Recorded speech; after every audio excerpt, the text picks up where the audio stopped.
Number 2, inseparable phrasal verb. What is an inseparable phrasal verb? An inseparable phrasal verb is the one that cannot be separated. That is, you cannot put any word between the phrasal verb and its particle.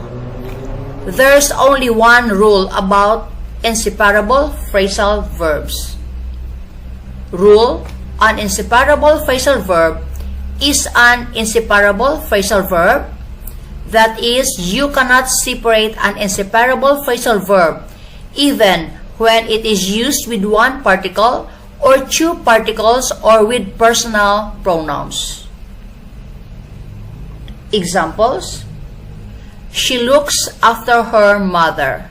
She looks after her mother. I have come up with an interesting idea.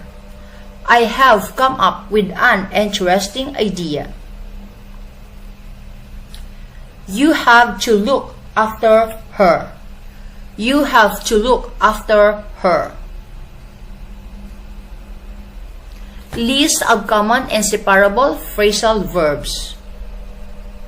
Look after. I will look after her baby. Look after. I will look after her baby.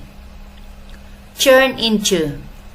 The metal magically turned into gold. Turn into. The metal magically turned into gold. Look for. She is looking for his baby. Look for. She's looking for his baby. Break into. The thief broke into the bank last night. Break into. The thief broke into the bank last night. Come across. When scrolling down, I came across this reel. Come across. When scrolling down, I came across this reel. Go out. Let's go out for dinner tonight. Go out.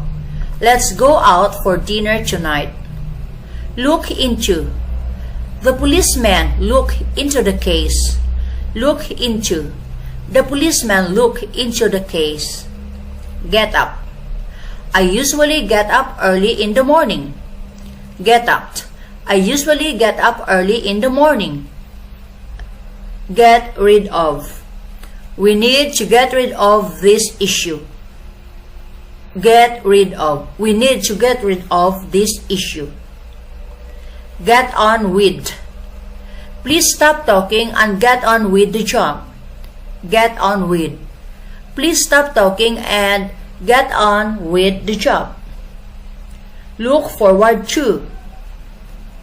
I am looking forward to meeting you. Look forward to. I am looking forward to meeting you.